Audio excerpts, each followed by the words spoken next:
এবং আমরা অন্তর থেকে বলছি, আমাদের দেশে কোনো দিন মূল্যবোধের চর্চা সিরিয়াসলি হয়নি। যদি মূল্যবোধের চর্চা হতো, যে অপমান করে সিরাজদৌল্লাকে মারা হয়েছিল, রবার্ট ক্লাইভ তার আত্মজীবনীতে লিখছেন যে যারা দুপাশে দাঁড়িয়েছিলেন তারা যদি একটা করে ইঁট মারতেন, তাহলে ইংরেজ বাহিনী, ইস্ট ইন্ডিয়া কোম্পানির বাহিনী শেষ হয়ে যেত। কিন্তু আমরা মারিনি। আমরা কিন্তু সূর্য সেনকে ব্রিটিশের হাতে ধরিয়ে দিয়েছিলাম। আমরা কিন্তু বিপ্লবীদের পদে পদে হেনস্থা করেছি।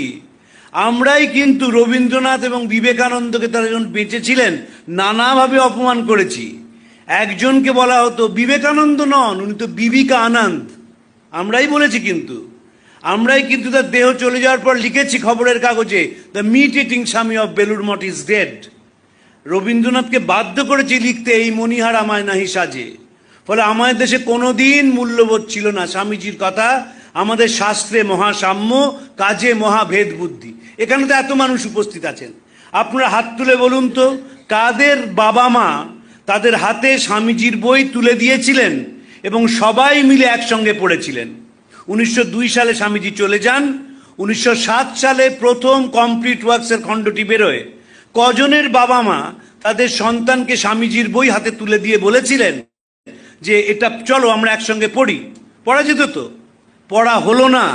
ফলে এই যে আমরা আস্তে আস্তে বর্তমান প্রজন্মে এসে পৌঁছালাম, তার একটা অদ্ভুত ইতিহাস আছে।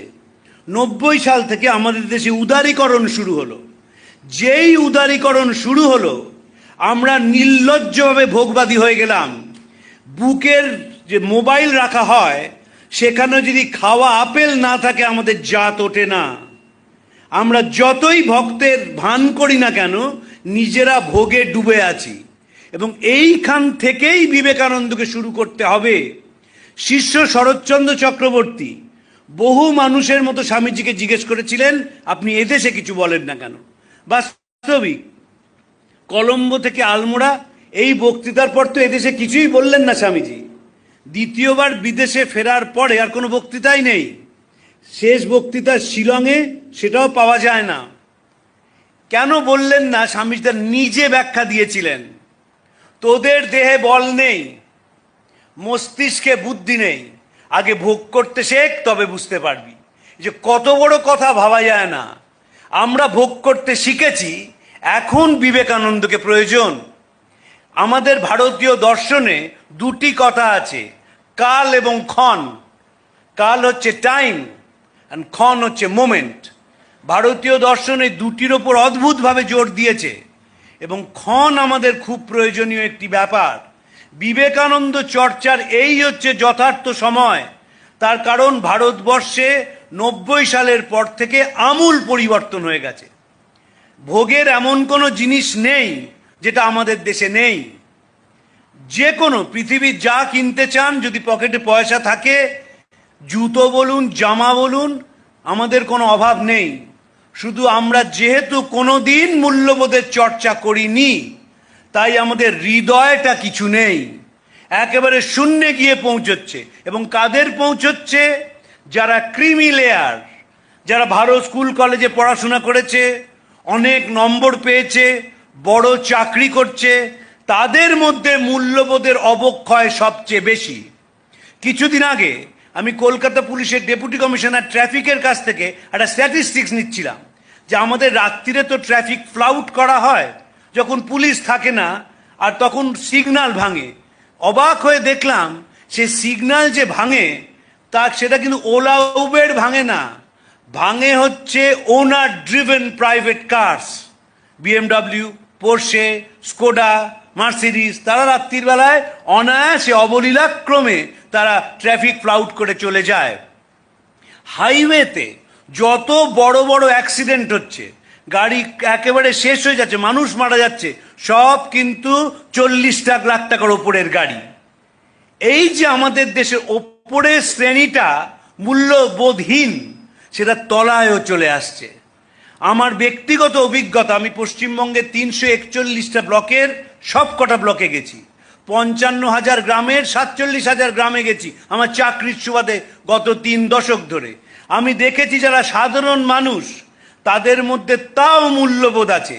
যত ওপরে ওঠা যায় তত মূল্যবোধহীনতা, এবং এই যে রামকৃষ্ণ মিশনে আসার ফ্যাশন হয়েছে, তারা মহারাজদের কাছে একরকম, বাইরে একরকম। এক অদ্ভুত জীব, এক অদ্ভুত জীব। মহারাজের কাছে প্রণাম করছেন, প্রণাম করে এমন করে কথা বলছেন, এক বিরাট ডাক্তারবাবু, যে মনে হচ্ছে যে না একেবারে বিরাট, একেবারে এত বড় হৃদয়। যেই তিনি বাইরে চড়ে গেলেন, একটা গাঁট কাটা হয়ে উঠলেন। এই যে শিফট আমরা করি খুব তাড়াতাড়ি, তার কারণ আমরা কোনো দিন বিবেকানন্দকে কাছ থেকে ধরিনি। এবং ফলে কি জানেন, আমরা যতই সভায় আসি না কেন, যতই দামি জামা কাপড় পরি না কেন, যতই ফেসিয়াল আর বটক্স করি না কেন, আমাদের বাড়িগুলো কিন্তু জ্বলতে শুরু করে দিয়েছে। বার্ট্রান্ড রাসেল বলেছিলেন, দ্বিতীয় বিশ্ব মহাযুদ্ধের ঠিক পরে, we live in houses without any beauty, where we eat meals which merely nourish, beget children without any love, and subject them to an education which kills the spontaneity of life. আমরা যে বাড়িতে থাকি, বাড়ির কোনো ছিঁড়িছাড় নেই। ও 2 কোটি টাকার flat হোক, ও ক্ষেত্রীর মার্বেল হোক, বাড়িতে কোনো আনন্দ নেই। ওই ব্রহ্মনিষ্ঠ গৃহস্থ স্যার তত্ত্বজ্ঞান ও পরায়ণ সেরকম বাড়ি নয়। বাড়িতে ঢুকলেই দেখবেন যে একটা অদ্ভুত নিস্তব্ধতা। বাবা মা ছেলে মেয়ে সবাই মোবাইল নিয়ে খেলছে, এর বাইরে কেউ নয়। রাত্রিবেলা অনেক রাত্রিরে কাজ করে ফিরি, দেখি তখনও যে রাস্তায় ট্রাফিক সার্জেন্ট রয়েছেন, তিনিও মোবাইল নিয়ে খেলছেন, সিভিক ভলেন্টিয়ারও মোবাইল নিয়ে খেলছে ইত্যাদি। একবার মুখ্যমন্ত্রী মিটিং করছেন, করতে করতে বন্ধ করে দিলেন। দেখা গেল শেষে 4 জন IAS অফিসার মিটিং না শুনে মোবাইল নিয়ে খেলে বেড়াচ্ছেন। এবং এই সব কটা নেশায় পরিণত হয়েছে, সকলেই তাই। এই যে আমরা নেশাগ্রস্ত হয়ে পড়ছি জড়বাদের দিকে, ফলে কি হচ্ছে, মানুষের প্রতি আমাদের টান থাকছে না। এবং যেহেতু মানুষের প্রতি টান থাকছে না, আমাদের মনে কোনো শান্তি নেই। নিটশে বলেছিলেন, after you have shed all your burdens, you become a burden to yourself. একটি মানুষকে জিজ্ঞেস করবেন কেমন আছেন, তিনি নিজের মেডিকেল বুলেটিনটি পড়তে শুরু করবেন। শঙ্করীবাবু বলতেন, বিখ্যাত বিবেকানন্দ গবেষক, যে স্যার কেমন আছেন? বলতেন, দেখো ভাই, আমার যদি শরীরের কথা বলতে হয় 5 মিনিট লাগবে, এবার তোমার শরীরের কথা শুনতে হবে, তাতে আরও 5 মিনিট লাগবে, 10টা মিনিট চলে যাবে। তার থেকে চলো স্বামীজি পড়া শুরু করি। স্বামীজি কেন পড়া দরকার? দরকার হচ্ছে নিজের জীবনটাকে শান্ত করার জন্যে এবং শান্তি পাওয়ার জন্যে। যারা সন্ন্যাসী হন তারাও কিন্তু শান্তি খুঁজছেন, যারা সংসারী তারাও শান্তি খুঁজছেন। আমার গুরু মহারাজ স্বামী ভূতেশানন্দজি আমাকে বলেছিলেন, আমার খুব কম বয়সে দীক্ষা হয়, বলেছিলেন, মনে রাখবি সাধুরা একভাবে, গৃহীরা একভাবে সেই শান্তি খোঁজার চেষ্টা করছে, পিস, আর কিচ্ছু না। সারা জীবনটা তো শান্তি খোঁজা। এবং শান্তি খুঁজতে গিয়ে দেখা যাচ্ছে যে স্বামীজি ছাড়া বাঁচার কোনো উপায় নেই। আমাদের 2টি জিনিস দরকার। এই ভক্ত সম্মেলনের কোনো মূল্য নেই, প্রয়োজন অভিভাবক সম্মেলনের। আমাকে সত্যকৃষ্ণ মহারাজ বহুদিন আগে, তার যে মেজ ভাই ছিলেন স্বামী যুক্তানন্দজি, তিনি আমার বাবার সঙ্গে কলেজে পড়তেন। ফলে এই ভট্টাচ পরিবারের সঙ্গে আমার অন্তরের টান ছিল জীবনের প্রভাত বেলা থেকে। তো সত্যকৃষ্ণ মহারাজ প্রায়ই বলতেন যে প্রয়োজন অভিভাবক সম্মেলন। যদি বাবা মাকে ঠিক না করা যায়, তাহলে ছেলে মেয়েদের ঠিক করা সম্ভব নয়। এবং বাবা মারা আমাদের দেশে ঠিক না। বাবা মারা অত্যন্ত বদ অধিকাংশ ক্ষেত্রে। কোনো ভালো জিনিস, একটা ছোট বাচ্চা, তাকে জোর করে মেটেরিয়ালিজমের মধ্যে ঢুকিয়ে দিচ্ছে, জোর করে। রাত্রিবেলায় 12টার সময় হুস করে একটা কেক যেই জ্বলে উঠলো, সঙ্গে সঙ্গে প্রগতি 1 ধাপ এগিয়ে গেল। রাত্রিবেলায় বাড়িতে অনলাইনে খেতে হবে, মুষলধারে বৃষ্টি পড়ছে। এই বৃষ্টিতে যিনি অনলাইনে খাবার নিয়ে এসছেন, ডেলিভারি বয়, তিনি একটু দেরি করে এসছেন। হম্বি তম্বি কি, ঘরে কিন্তু ঠাকুরমা স্বামীজির ছবি আছে। একবারও মনে হলো না যে জলের মধ্যে একটি ছেলে, যে তোমার বাড়িতে জন্মালে ভালো স্কুল কলেজে পড়তো, কি অসীম কষ্ট করে জীবনের বাজি রেখে গরম খাবারটা বাড়িতে পৌঁছে দিয়ে গেল। যেভাবে রাস্তায় মোটরসাইকেল চালায়, ইদানিংকালে তো 10 জন যারা ডেলিভারি বয় তারা মারাই গেলেন অ্যাক্সিডেন্টে। এত জোরে যাচ্ছিলেন, পেছন থেকে গাড়ি ধাক্কা মারলো, তারা পড়ে মারা গেলেন। কিন্তু গরম খাবারটা আমার পৌঁছাতে হবে, that too at an unearthly hour. হঠাৎ 12টার সময় রাত্রিরে মনে হলো যে জল তো খাচ্ছিলাম, একটু ইলিশ মাছ আর ডিম, এই খিচুড়ি খেলে কেমন হয়। সঙ্গে সঙ্গে অনলাইনে করা হলো এবং বলা হলো যেন খাবারটা সময় মতো চলে আসে। আমি ইদানিংকালে ডেলিভারি বয়দের বিবেকানন্দ পড়াতে শুরু করেছি। আপনারা যদি যান বালিগঞ্জ সার্কুলার রোডে, আগে যেখানে ম্যাক্স মিউলার ভবন ছিল তার উল্টো দিকে দেখবেন অনেক কটা স্কুটার দাঁড়িয়ে থেকে, ওখানে একটা বড় ডেলিভারি বয়দের রাত্রিরে গল্প গুজব হয়, সেখানে আমি স্বামীজি পড়াতে শুরু করেছি।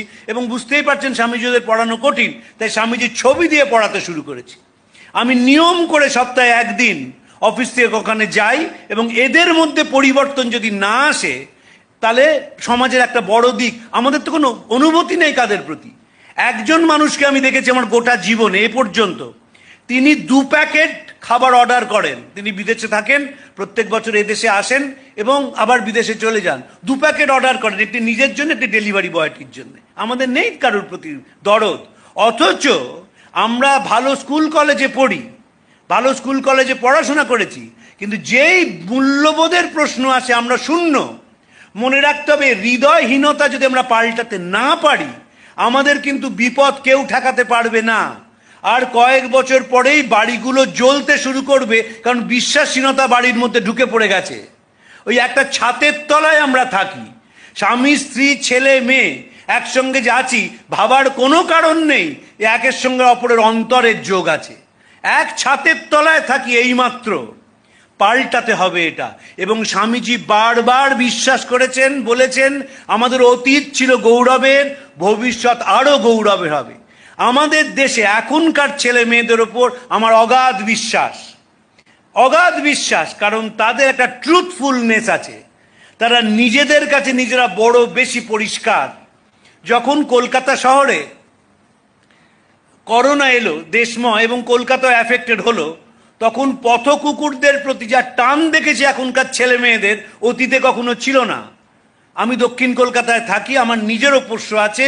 সকালবেলা তাদের বেড়াতে নিয়ে যাই, তখনও যেতাম, গিয়ে দেখি একটি ছেলে মেয়ে তারা পুলিশের সঙ্গে তুমুল তর্ক করছে যে বালিগঞ্জ লেকটাকে সকালে 5 মিনিট এবং বিকেলে 5 মিনিটের জন্য খুলতে হবে। পুলিশ বলছেন সরকার অর্ডার দিয়েছে, কোনো পার্কস কোনো লেকস খোলা যাবে না, ফলে আমরাও খুলতে পারবো না। তখন আমি বললাম কেন? আমি তার মধ্যে ইন্টারভিউ করে বললাম কেন খোলাতে চাইছেন?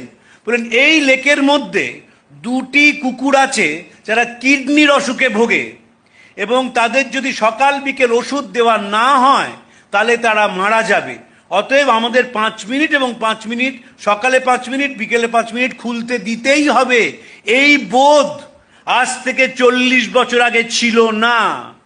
আজ থেকে 40 বছর আগে যারা আমেরিকায় যেতে শুরু করেন তাদের বাবা মা শিখিয়েছিলেন, পাশের বাড়ির দাদাটাকে দেখ কিরম আমেরিকায় চলে গেছে। ছেলেও নাচতে নাচতে চলে গেল, বড় কাজ করলো, ডলার পাঠালো, বাবা মা একজন আরেকজনকে হুইল চেয়ারে ঠেলে হাসপাতালে নিয়ে যান, দেশের চেহারাটা তাই হয়ে গেল। তারা কোনোদিন বলেননি যে দেশটাকে ভালোবাস। যারা বিদেশে যান তাদের 5% পৃথিবীর উপকার করেন, যারা নানা রকম এক্সপেরিমেন্ট করেন, ল্যাবরেটরিতে কাজ করে দিতে, আর বাকি সব চাকরিটা এদেশেও করতে পারতেন, তাতে পৃথিবীর কিছু এসে যায় না।